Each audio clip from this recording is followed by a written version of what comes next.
I'm Aileen and this is Toby, and we are musicians working with English touring opera this season.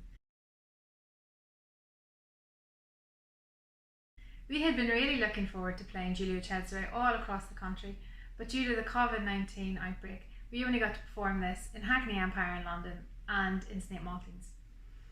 ETO have been incredibly generous, paying our fees for all the cancelled shows, so we wanted to do something to say thank you to them for this.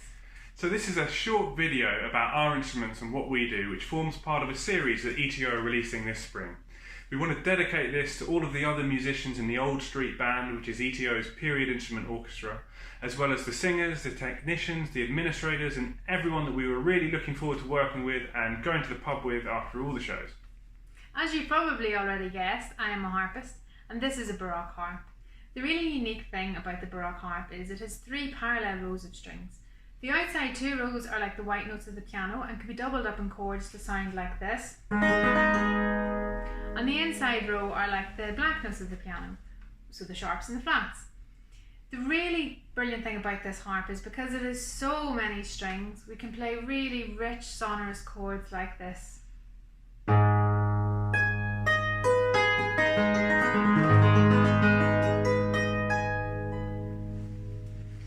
So this is my Theorbo, giant bass lute about the same height as I am, and unlike the Baroque harp, it doesn't play across all the registers.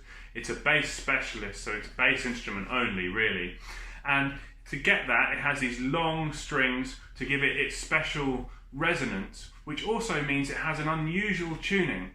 It's what we call a re-entrant tuning, meaning where the highest string would normally be, it's actually in the middle register, so the strings go up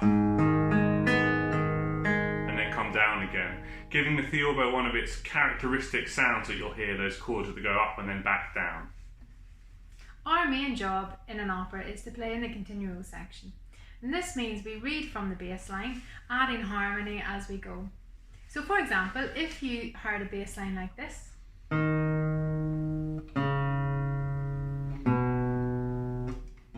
we would add harmony to sound like this.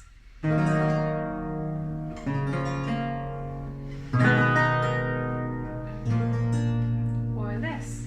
Or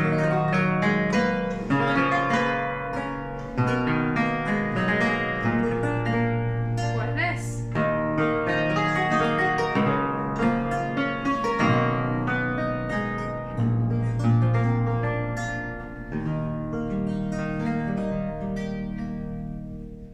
So in order to tell us what chords and which harmonies to play over each bass note, we write numbers on our parts, and this is a system that we call figured bass. So if you had, for example, a C in the bass, one of the most common chords to play would be a C major chord, and this would be using the numbers 5 and 3 because you're playing the 5th note above the bass note, which is a G, and a 3rd note above the bass note, which is an E. So that gives you your C, your E, and your G, and they come together to make a C major chord. So a first inversion chord, for example, would be figured 6-3, the 6th note above the bass note and the 3rd note above the bass note.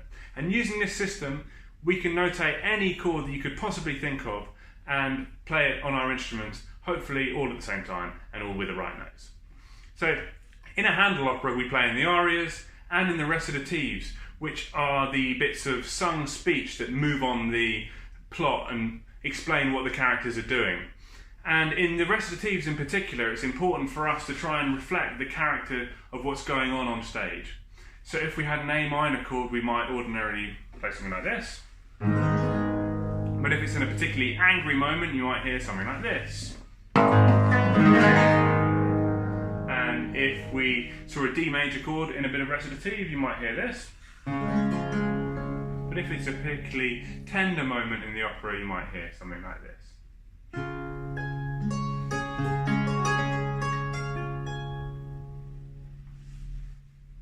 To find out more about how English touring opera are supporting artists and keeping music in all of our lives during the COVID-19 pandemic, and how you can support those commitments, please visit englishtouringopera.org.uk.